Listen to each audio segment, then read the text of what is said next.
This is Perspectivas Latinas, a community service of CAN TV. I'm your host, Juan Carlos Hernandez.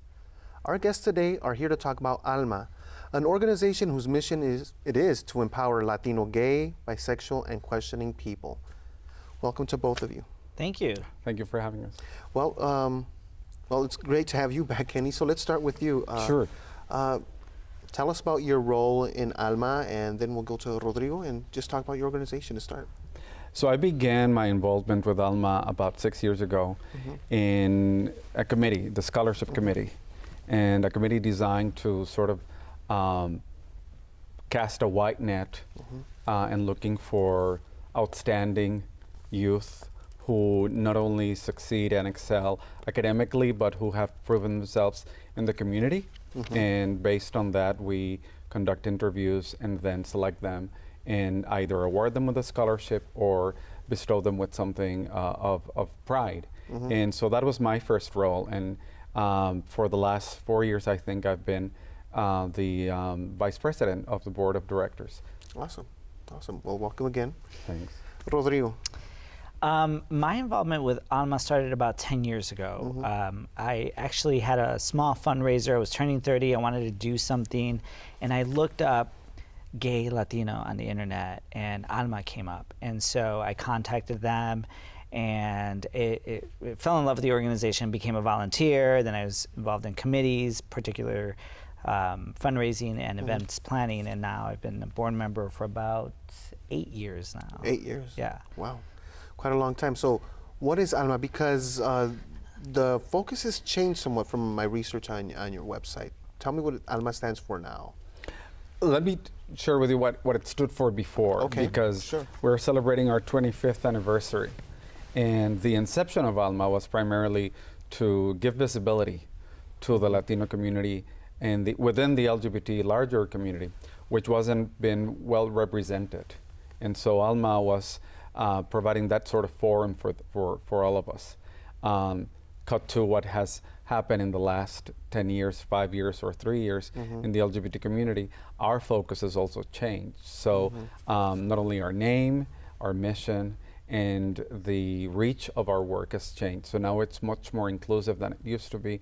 We look at working to really not only empower, but to represent, to fight for the visibility and the relevance of all Latinos and Latinas that identify as lesbians or gay or bisexual or transgender or queer, and to make sure that their voices are heard and represented in any decision making.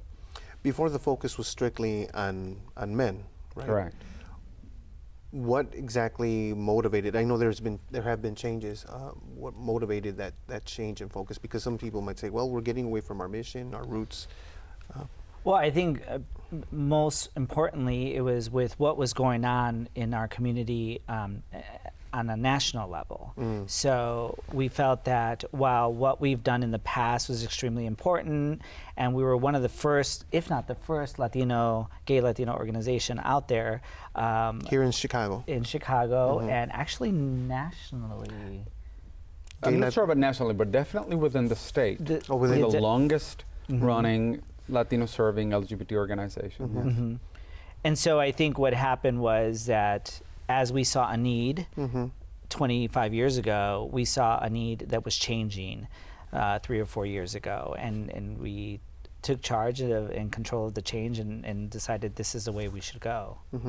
Now, you said that at first it was to, I guess, have a different or a voice within the larger LGBTQ community as Latinos. And now the focus has changed to obviously include women and other folks in there.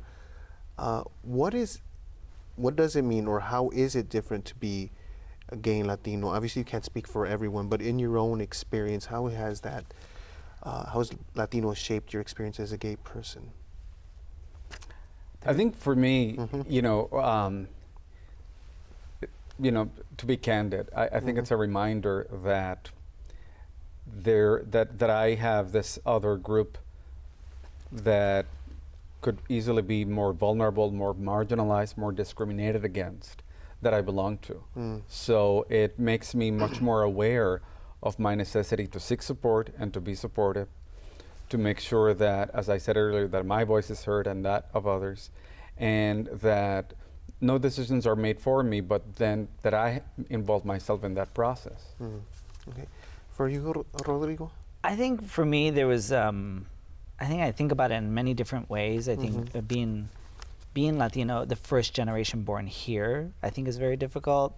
My father is from Guadalajara, and very macho culture. Very macho culture. Right. So, when you're second or third generation Latino born here, that you have assimilated. You know how you could be liberal and stuff like that. So I had those challenges about masculinity, machoism with my parents, and then on top of that, finding my own voice as a Latino, and then finding my own voice as a gay Latino. So it's pretty three-dimensional. Yeah, I can imagine so, but I was just thinking also Guadalajara, and knowing what I know about Guadalajara, has also been very open to gay people for some time, even though there's this contrast of very macho and hardcore opposition to gay rights in many ways. Yeah, I've noticed that, I think, because I go frequently. I've noticed that more so in the past 4 years than anything. But I remember going even 10 years ago, and it wasn't where I could freely talk about my life. I wasn't really out to the family out there because of the fact that, there's a different set of values, beliefs, and, It's very Catholic as well. It's very Catholic, very Catholic. So, yeah. Interesting, and yeah, certainly, if you speak about the Latino gay experience to one person, it's going to vary from person to person. I just want to remind our viewers of that. You can't speak for everyone, but you can speak about your own experiences and the validity of that as well.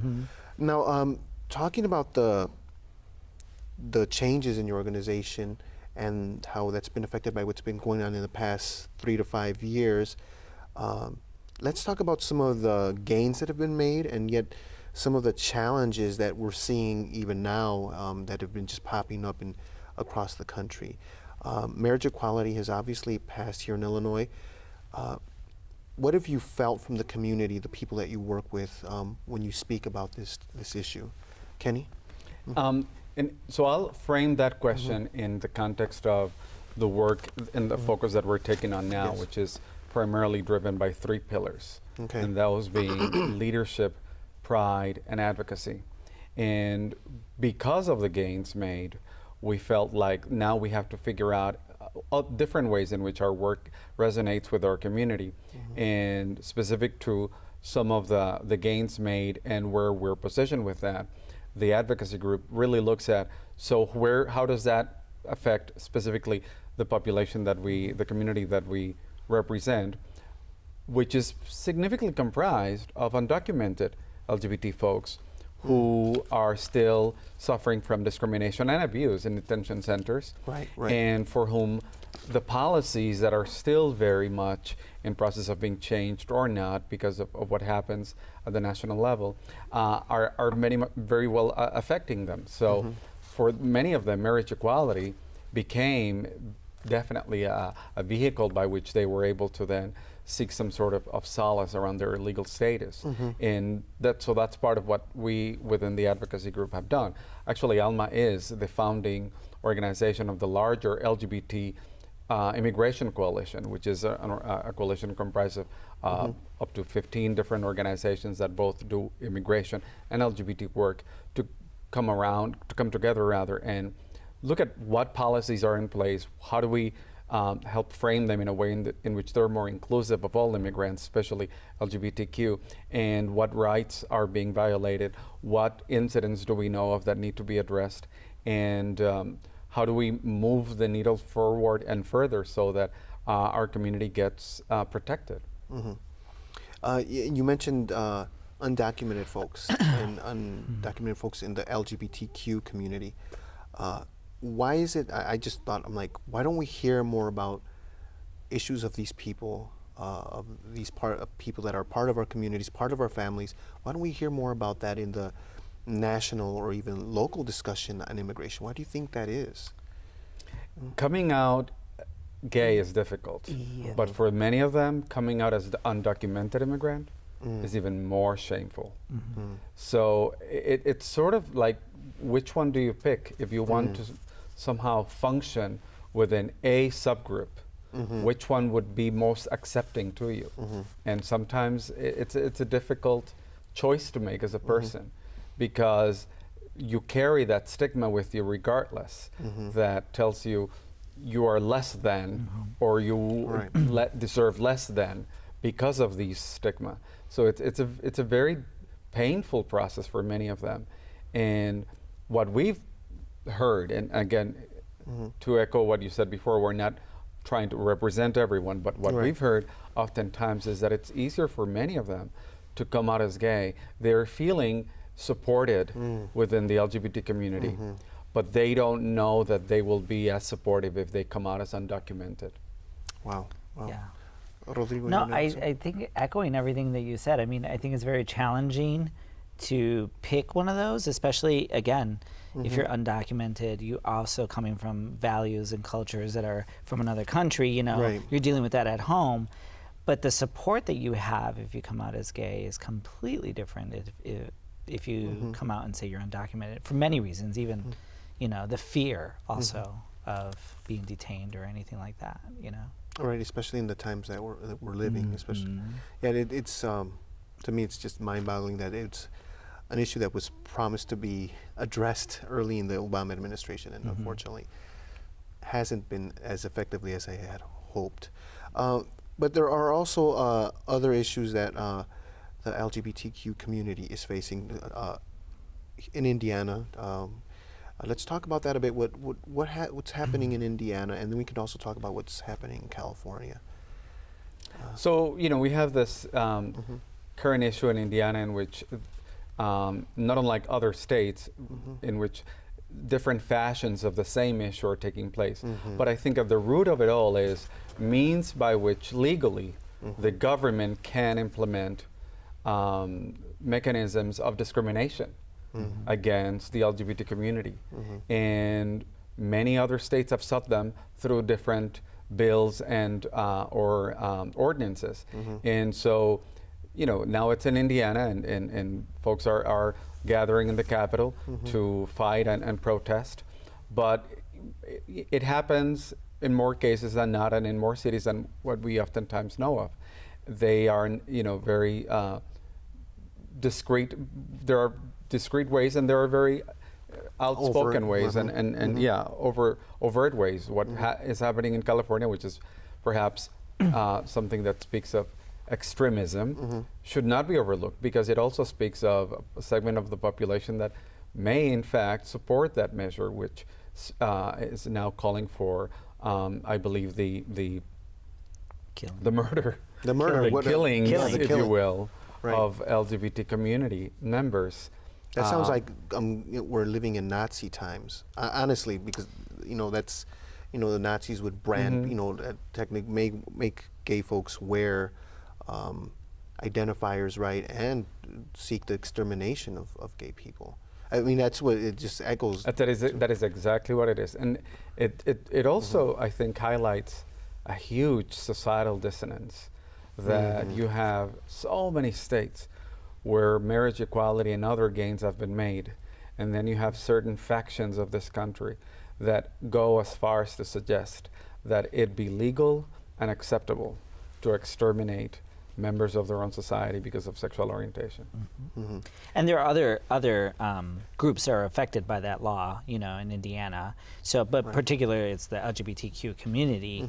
But if you think about that, what they're saying is they're fighting for their religious beliefs, but so they're just trying. They're masking it with something. Yeah, there are loopholes that they're trying to find in a way to be legal to discriminate and not serve, you know, or tend to gay couples or a gay person. It's making people less than human. It's what it always comes back to for me. And how does ALMA here, a Chicago organization, obviously with national links, take up leadership? How do you use one of those pillars you stand on as part of your fight for rights with others? I think part of it is using social media as a means by which we garner support and give support, learning from what other states that have been successful, what have they done, and how do we then usher some of those same means to those struggling states? Yeah, and attending events where we can all be in one place. Like we just came back from the Creating Change Leadership Conference in Denver, and there were many organizations from all over the nation, and just kind of sharing and knowing what are you doing to fight the fight in your state, in your city, and that was a pretty intense moment there. With they were just coming off of a transgender boy killed. He was 16 by a police officer, and who was unarmed. And so of course, right now with what's happening with Ferguson, that's all heightened. And then you're adding part of the LGBT community to that as well. So there was a lot of feelings and a lot of emotions that were running in that conference. But those are the opportunities that we have to share with other organizations. And that's certainly one of the places where not only do you meet other people, but so also a place where you gather strength as well. Yeah, for sure you gather strength in those scenarios, but I think when you grow up and gather more strength. You gather more strength, right? You, somehow, I don't know about you, but like you find it somewhere, Well, some of us do, and so we also have to be cognizant of the suicide rate that happens amongst the LGBT community, specifically the youth. And because of what we mentioned earlier, which is representing and or advocating for the immigrant community, having yet another stigma added, adds to that vulnerability where depression may be what sets in for a lot of them. And so then suicide becomes more probable or prevalent. So not everyone has access to a lot of the support network that some of us have been able to over the years garnered, and so some of them feel that their only way out, because the pain is so overwhelmingly strong to withstand, is to end their own lives, and it's terribly sad, but it speaks of segments of our society that are so damning and exclusionary that they contribute to that. And it's also social media, I mean, it plays, while we find strength and we also find information in other organizations through those avenues, but social media also plays a double-edged sword where you can be attacked by just really opening up your computer or turning on your phone. The youth today are much more open. I think I just said that, much more open. Which is a plus, which is a huge plus and a gain. I mean, that's something that's courageous, right? But then there's this other part where they're susceptible to being bullied on every level, and even in their own home, with cyberbullying. And so, you add that to the depression and to the confusion. I mean, that's what happens. I just think about a cousin of mine that I love very dearly, who is gay and lives in Mexico City, and he attempted suicide when he was a teen, and how difficult that was for us because we grew up with him, we loved him, he's our friend, he's our cousin, and how he's changed, how he's come around, and how fortunately he found, despite some difficulty and some pushback, a lot of support from his parents, fortunately. But I asked myself, how is Alma, I'm sure you have stepped into moments and places, some terrible places for people to help them come out of that. And unfortunately, I'm sure that there are some sad stories where people have taken their lives. Tell me about where you've been able to help people and find some hope in community, in support. Yeah, I think for the most part is visual representation. Each one of us contains our own story, right? So what Kenny envisioned for himself growing up and what I envisioned myself growing up are completely different. And where we are today, sometimes the youth can't imagine, I could never, like when I was growing up, I could never imagine being married. There's that's not even a possibility, right? So I never thought of that, and today I am. So it's something where visually and as you talk, you're representing the possibility, the hope that there is another avenue and there is a chance for you to lead a happy life. that leads to hope. But I think to your point, one of the focus that Alma is undertaking now is the issue of family acceptance and building allies and stronger allies. That marriage equality is an enormous gain, but what we have assessed is that, and very germane to the Latino community that we represent, is that family acceptance is still a very hurdle to overcome. So that is part of what we're undertaking now, and we're working with other organizations to bring families and parents and to talk to them about what is a family, what does a family comprise, what are the values, and how does that, in essence, comprise being an ally and being able to support your children regardless of their sexual orientation. So that's going to be our next chapter, so to speak, working on family acceptance and also building and strengthening the number of allies that we have.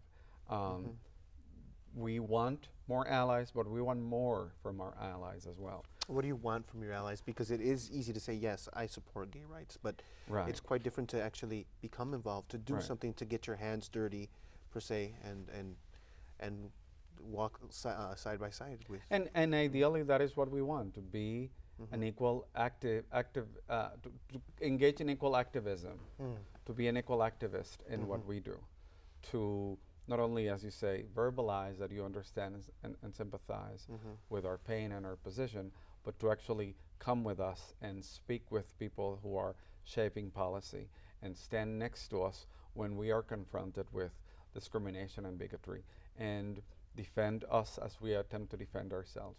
And that is what a full-fledged true ally is, and that's what we're hoping that we can build in our community. And there are many people who are willing to do that.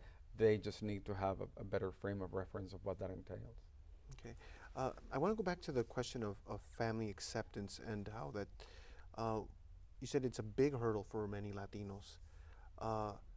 We've touched on some of the reasons why it's a hurdle, certainly machismo, culture.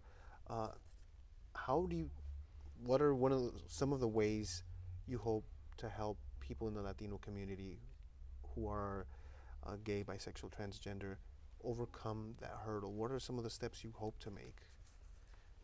I think it all depends on what each family presents. Oftentimes religion gets in the way. But I think our take, which is no different from what we were trying to convey during marriage equality campaign, is nothing is going to change from accepting us for whom we are. And the world isn't going to end, but the possibility that you can strengthen your relationship with your child or your cousin or your sister as a result of that, and that you don't miss out on that opportunity, has to be stronger than any religious stigma, any machismo, any cultural bias that you may have. And it's about weighing those things. Okay. We're getting close to the end of the show, and Rodrigo, this question is for you, although certainly you could interject. And I do want to talk about people who might be curious about coming to Alma, to a meeting, to know and participate with Alma, whether they're questioning their LGBTQ or they want to become a stronger ally, as we talked about. What can they do? Just search on the internet and call you, or yeah, what? well, basically, back to the social media component. So you can go on their website at almachicago.org, and then you can look us up, and there are different points of contact and different interests that you can reach out to us, and we can point you in those directions. I know we're hosting a big event for Cinco de Mayo, and it'll be all listed in the website for details there. But yeah, that's the easiest form, and you can like us on Facebook and Twitter and all that good stuff. Awesome. Yeah. Well, thank you both, Rodrigo, Kenny, for coming out and sharing this great information with us, and good luck on your 25 more years of service to us and our community. Thank you. Thank you so much for being an ally. Perspectivas Latinas is a community service of CAN TV. If your nonprofit organization would like to work with CAN TV, call 312-738-1400 and ask for nonprofit services. Tune in to Perspectivas Latinas for local issues and concerns every Thursday at 8:30 p.m. on CAN TV 21. I'm Juan Carlos Hernandez. Thank you for joining us.